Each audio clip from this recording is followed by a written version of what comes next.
Welcome back to my channel. If you're new, my name is Paige. If you're not new, welcome back. I talk about all things minimalism, tiny house living, RV living, cat care, conscious cat care. Currently, I am in my RV, if you can't tell, and this is my futon mattress, which I talk about that I sleep on. It's 3 inches thick, and I got rid of the RV mattress that was in here, which was absolutely horrendously uncomfortable, and I've been sleeping on this and I love it. So I don't do as much floor living, do love my bed. So that is my bed. But yes, this is my RV. Her name's Jovi the RV. I currently live here. She is stationary, and all my stuff basically exists in this trailer.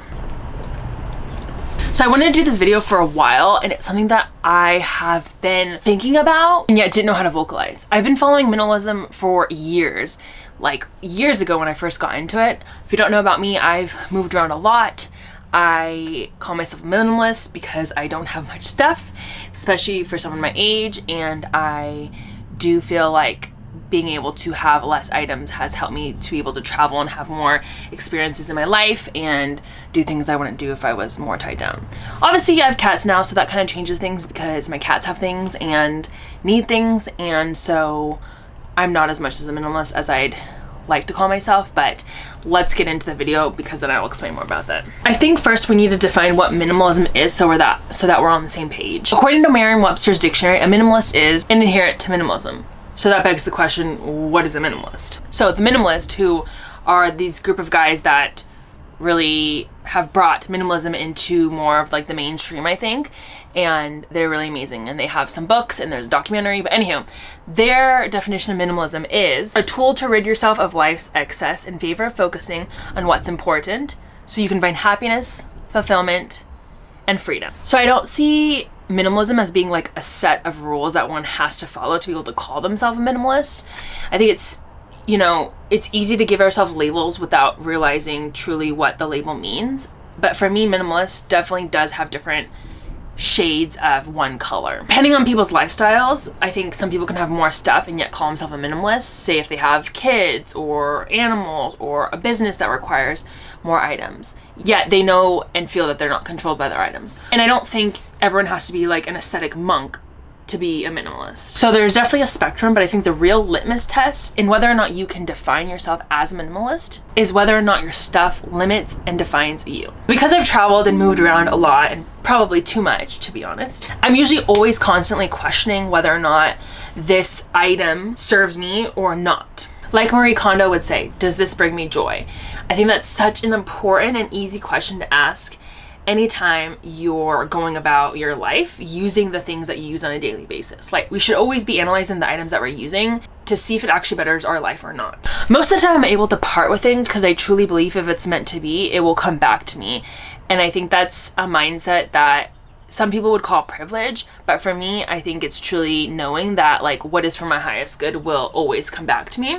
And if it's not meant to be, it's not meant to be. And this is not coming from a place of like, I have just a ton of money where I can constantly be buying all these things just because I get rid of things. I do get rid of things, but I also save things. Like even with my current living situation, I have a couple boxes saved in a garage that I know I'm gonna use for the future when I do have a bigger space and when I do have kids. I'm not gonna just get rid of it just because I don't have the space for it now. I'm not using it because of my current living situation, but it doesn't mean I probably won't use it. And if I open up that box in say months to come or even a year to come and realize, oh wow, I actually don't need this anymore, okay, then I can donate it. But for now, I'm keeping it. But I do think there's this weird pleasure that takes place for some people when it comes to getting rid of things. And when the pleasure incentive gets activated, it's this constant cycle of getting rid of things just to get rid of things. Or buy things, get rid of things, buy more things, get rid of things, buy more things just to get rid of things. So hear me out. I've been stuck in this trap. I buy things because I know I can just get rid of it if I don't want it or get rid of something else. It's a cycle deeply rooted in consumerism and the feel-goodness of regifting or donating material objects. At least where I'm from, if I go to any thrift store, especially Goodwill,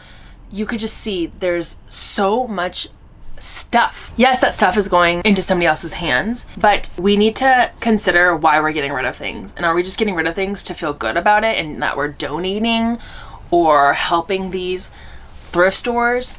Or are we doing it because we truly don't need it? So sometimes I think about like whether or not this cycle is doing good or doing more harm to our planet. But what doesn't get talked in the minimalism world, and especially in just like our day and age and our culture is this cycle of buying, letting go, buying, letting go, buying, letting go. When are we going to be done buying? And will we ever be done letting go? And not that that's inherently bad, but I just don't know if this is a cycle that we're all stuck in and if it's actually doing good to our planet.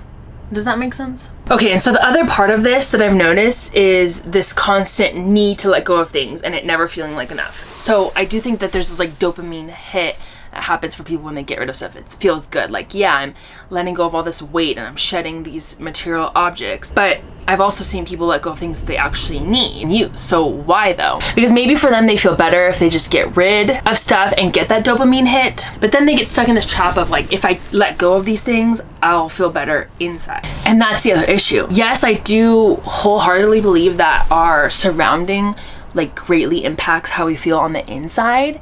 If you have clutter all around you, of course you're gonna feel cluttered and feel chaotic with your thoughts. But just because we clean our space and get rid of stuff, it doesn't mean that's gonna fix everything that we need to work on inside on a soul level. It's important to do the inner work so that you can experience the things that really are the hallmark qualities of being a minimalist, which is, to me at least, peace, freedom, groundedness, calm, independence, tranquility. Those are the very qualities that most people, from what I understand, desire and achieve when they start becoming a minimalist. Controlling your external world is one thing, but it's not the end all be all to doing the actual inner work of decluttering your soul. And this is what I think is a problem, maybe in a oversight in the minimalism world, is that people only focus on the external without ever doing the internal work. So just because you might know somebody who has a superbly clean and organized home doesn't mean necessarily that they're in fact feeling the effects of that on an internal level. These are just my thoughts that I've noticed within the years of being involved in this space in some way.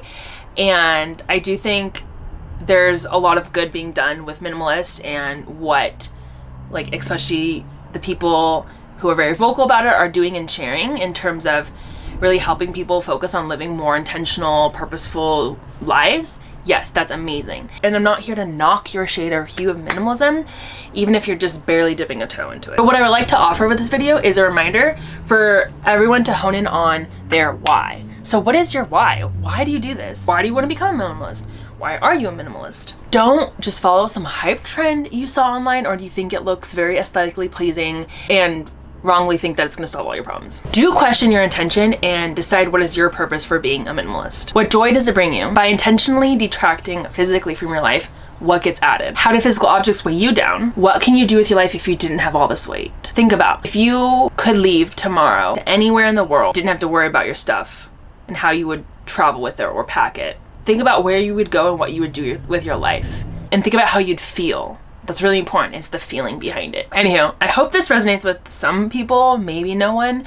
I feel like I can't be alone in thinking this, and I definitely wanted to share my viewpoints on this and what works for me. And also, I'm not perfect, obviously, like I said, like, I have awareness because I've been through some of these patterns and cycles, and I see it in people my own age, people, you know, around me. I've seen it even with people on social media. So it's just kind of fascinating to be able to, like, observe and witness what goes on. And now's a perfect chance to start decluttering, even if it's one box. Keep one box in your home or wherever you live, and start putting things in there that you notice that you don't use, or you never will use, or you've kept saying for years that one day I'll use this, and yet you still haven't used it. Just get rid of it. Like, what harm could be done in that?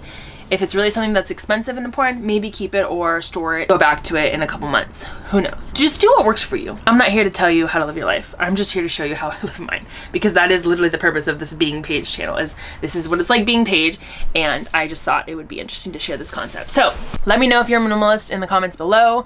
Let me know if you find it easy or hard to get rid of things. What are your thoughts about this topic? Are you in agreement? Are you in disagreement? I want to hear it. Anyhow, that's all for this video today. Thank you for watching. Stay tuned, like and subscribe, and I'll see you in the next video. Okay, bye guys.